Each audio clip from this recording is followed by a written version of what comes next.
Pero vamos a hablar en sí de campaña, pero por sobre todas las cosas lo que está pasando, o lo que pasa con el agua acá en Tandil, que nosotros no digo que tomemos por ahí, tenemos la posibilidad de algunos bidones, pero te lavas los dientes, te bañas obviamente con el agua que es el agua potable, o por lo menos de red de nuestra ciudad, no sabemos si es potable, para eso te trajimos para preguntarte. Buen día, ¿cómo Buen vas? día, gracias por la invitación a la radio. Como bien me presentaste, soy licenciada en Diagnóstico y Gestión Ambiental, graduada de la UNICEN, y actualmente soy estudiante de doctorado. Ajá. Pero ¿Dónde estás estoy haciendo el doctorado? en la Facultad de Exactas, también en la Ah, UNICEN. acá, Sí, bien. sí. Bueno, en la tesis de grado analizamos calidad de agua Ajá. y gestión del agua también en las escuelas rurales, en las 26 escuelas rurales del partido de Tandil.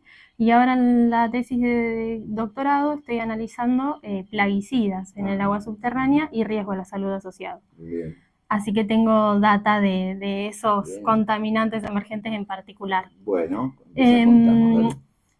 Como para poner un poco en contexto, Sí. en esta tesis doctoral estamos analizando de manera integral dos aspectos que consideramos de la problemática, que son el físico-natural y el social. El físico-natural, evaluando el peligro de contaminación del agua subterránea por plaguicidas, que es la fuente de agua de consumo además del consumo para todas las actividades que se realizan en el partido y en la región. Sí. Y por el otro lado, la parte social o el aspecto social, evaluando el riesgo a la salud. Bien. Empecé la tesis de doctorado en 2022 y hasta el día de hoy hemos avanzado principalmente en este aspecto más físico-natural. Tomamos muestras del agua subterránea en 7 escuelas rurales. En particular tuvimos que hacer como una delimitación de escuelas porque analizar las 26 escuelas Era rurales del complicado. partido Una especie de era, muestreo, era digamos. imposible, claro, muestreos del agua. Hicimos muestreo en 2022 y en 2023. Los resultados, muy brevemente, te puedo comentar que, bueno, se encontraron residuos de plaguicidas en el agua de estas escuelas. En línea un poco con los antecedentes del partido de Tandil, se encontraron atracina, hidroxiatracina, desetilatracina, 2,4-D como las principales moléculas de plaguicidas, las más frecuentemente encontradas y que se pudieron cuantificar. Encontramos algunas coincidencias, algunas diferencias con un antecedente que es el más conocido acá en Tandil, que es el de Canciani, en el marco de un proyecto de extensión, de voluntariado universitario.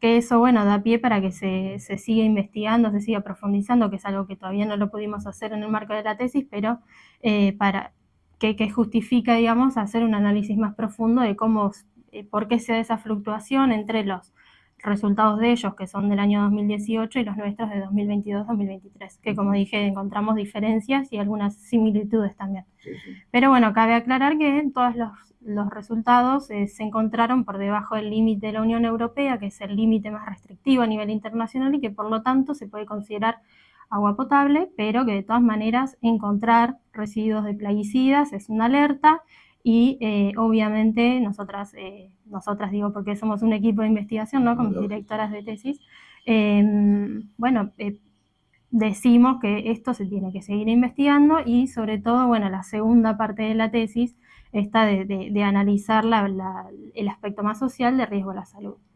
¿Y esas escuelas que sacan agua de pozo, cómo es? Claro, en la mayoría de las escuelas rurales se utiliza el agua subterránea a partir del bombeo de pozos de captación del agua, ¿no? Sí, sí, sí. Después hay otras escuelas que tienen como una pequeña red de agua corriente, Sí. que es administrada por Obras Sanitarias de Tandil. Nosotros esta delimitación que hicimos de 7 escuelas son justamente representativas de los escenarios más críticos de exposición, porque son escuelas que están rodeadas de campos de cultivos con aplicación de plaguicidas y que además tienen en su propio predio de la escuela, en su patio, el pozo de captación de agua, del agua Claro, subterránea. claro.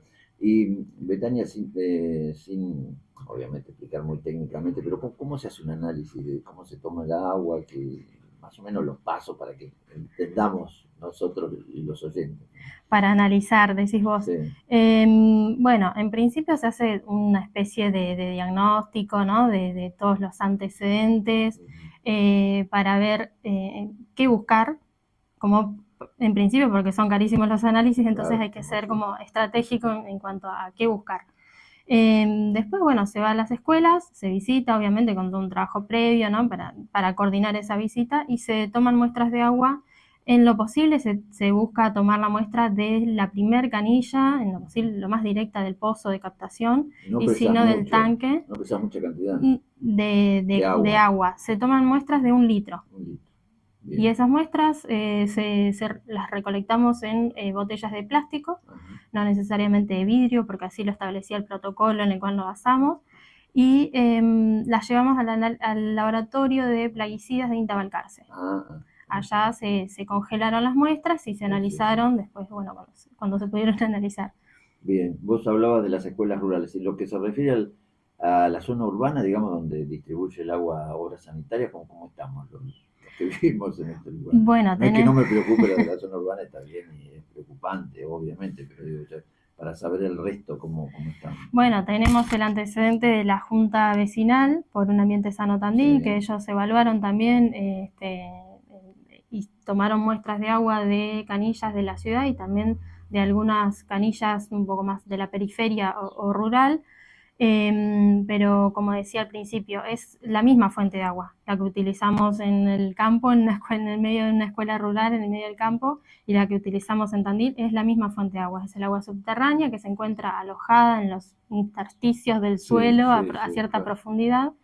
La diferencia es que, bueno, en el campo hay más exposición porque el pozo está rodeado de cultivos u otros usos, y en la ciudad, bueno, de todas maneras los pozos que captan el agua para que se distribuya en la ciudad, esos pozos están ubicados en la periferia, incluso algunos medios en el campo, entonces, Claro, claro. y hay, bueno, es de público conocimiento, hay algunos pozos que están rodeados de cultivos. Sí, sí, sí. Y a esa agua le agregan cloro, le hacen algún tratamiento. Sí, el análisis básico, que es más que nada para los microorganismos que puede haber, una cloración. Y detectan alguna cosa, son serios los análisis que hace Obras Sanitarias o lo tenemos que poner en duda. Y que yo sepa de plaguicidas en particular No hacen. no se analizan. Y después, bueno, entiendo que se hacen los microbiológicos, los fisicoquímicos, pero no, que yo sepa, esa información no está de Claro, acceso público, digamos. claro, porque yo digo, muchísimas personas no toman agua de ahí, a otros no les queda otra forma de consumir agua, pero la usás, como decíamos recién, para lavarte los dientes, para bañarte y para cocinar, porque una Para olla todo. para hervir algo no la vas a usar con agua de bidón. Uh-huh. Es así. Sí, se utiliza para todo, pero incluso el agua de bidón también es agua que se obtiene, por más que tiene otro Sí, sí, procesamiento, lógico, se obtiene lógico. Sí, también del sí, agua sí, sí, sí, subterránea. depende de la compañía Y también no, que te toque. claro, y no sabemos tampoco los análisis, los controles que se hacen de ese agua. Y ustedes que están en frente de izquierda y son candidatos, ¿están proponiendo alguna cosa para este tema en la campaña? Para Sí, cambiar esto, ¿no? Digo. sí, sí. En particular, nosotros decimos un poco en línea con los antecedentes que mencionaba antes, ¿no? De que en todo se ha encontrado residuos de plaguicidas. Y también por la exigencia de que se alejen las fumigaciones, o sea, que cada vez se establezcan distancias mayores de los centros poblados, de las escuelas rurales, etcétera. Planteamos que en principio, bueno, la ordenanza se tiene que actualizar para que se alejen las fumigaciones. Y bueno, muchos productores me han dicho que esto, bueno, implica pérdida de muchas hectáreas de producción y Lo demás, otro son pérdidas de vida. pero exactamente, en principio eso, pero lo que yo siempre contesto es que lo que se prohíbe es aplicar agroquímicos, no se Claro, prohíbe producir. lógico. En esa línea planteamos que sería muy interesante poder hacer una experiencia en esas zonas de exclusión Sí, sí. de una transición hacia la agroecología. Se Sí, podrían ahí hacer cordones frutihortícolas que abastezcan a los comedores de las escuelas, por poner un ejemplo. una producción libre de agrotóxicos. Planteamos que pueden ser trabajadores municipales que trabajen obviamente con un sueldo igual a la canasta familiar, en ese sentido se generaría empleo.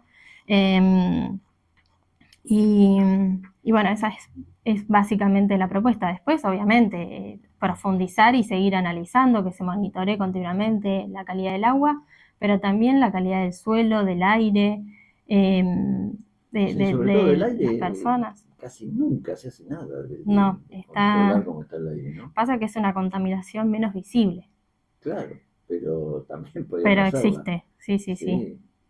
Sí. Hace muchos años habíamos hecho en otro medio, cuando no existía lo que es hoy el relleno sanitario, la basura estaba en otro lado y la quemaban, o sea, y toda la gente que vivía ahí alrededor, lógicamente una incineración es todo tóxico, eso era una cosa terrible.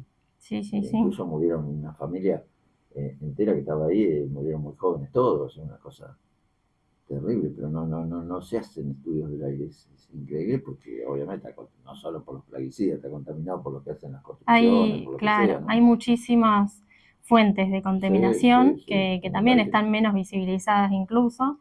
Y pensando en esto que vos me decís, digo, bueno, tenemos la universidad, Tandil es Claro, una ciudad universitaria y con dos debería carreras estar a disposición de un distintas montón de facultades. todo ese conocimiento, estudiantes y profesionales que Claro, podrían poner, digamos, el conocimiento al ni servicio hablar, de investigar ni hablar. y continuar, digamos, la lucha por estas cuestiones.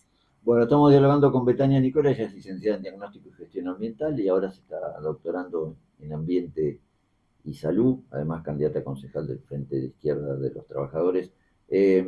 Betania, no sé si querés agregar algo que no te hayamos preguntado, que no hayamos hablado. Yo por ahí quería comentar algo Sí, cómo interesante, que no. salió una noticia hace poco, hace unos días, de un dictamen del jefe de fiscales de la provincia de Buenos Aires, que dictaminó que se dé lugar a declarar inconstitucional, o sea, suspender artículos de ordenanzas de Junín y de Olavarría. Sí. Perdón, en base a dos cuestiones. Por un lado, la ley provincial que establece que las fumigaciones aéreas no pueden, o sea, deben alejarse de 2 kilómetros mínimo. Y por otro lado, un criterio de resguardo de 1095 metros que está fundamentado en estudios científicos para las fumigaciones terrestres. Hay dos causas, una que la lleva adelante la comunidad indígena mapuche Ranquel Rupuantu y otros contra el municipio de Junín, y la otra causa que es Ramallo Oscar Hernán y otros contra el municipio de La Barría, que son vecinos de la colonia San Miguel de La Barría, que en ambos casos se plantean que en sus ordenanzas municipales hay algunos artículos que establecen límites para las aéreas y para las terrestres que son menores a lo que establece la ley provincial para las aéreas y a lo que establece este antecedente científico, digamos, de 1095 metros para las terrestres.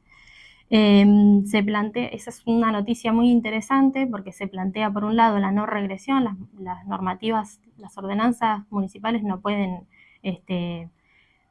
plantear límites menores a lo que establece la provincia y por otro lado se plantea actualizar las ordenanzas en relación o teniendo en cuenta los avances científicos. En línea con esto, bueno, también en Bolívar en estos días va a salir una ordenanza, una cautelar en esta línea también, porque en el año pasado mediante un decreto se retrocedió en cuanto a su ordenanza, en cuanto a límites, también sosteniéndose en un decreto, en una resolución de Vidal de 2018, que Axel Kicillof la viene prorrogando en vez de derogarla, eso también se exige, y que bueno, en caso de que se dé lugar a esta suspensión de esos artículos de Junín, Olavarría y de Bolívar cuando salga, sería un antecedente muy interesante, claro, histórico, que podría servir a Tandil incluso para que la ordenanza se adecue a esta no regresión y a los avances científicos que son de público conocimiento.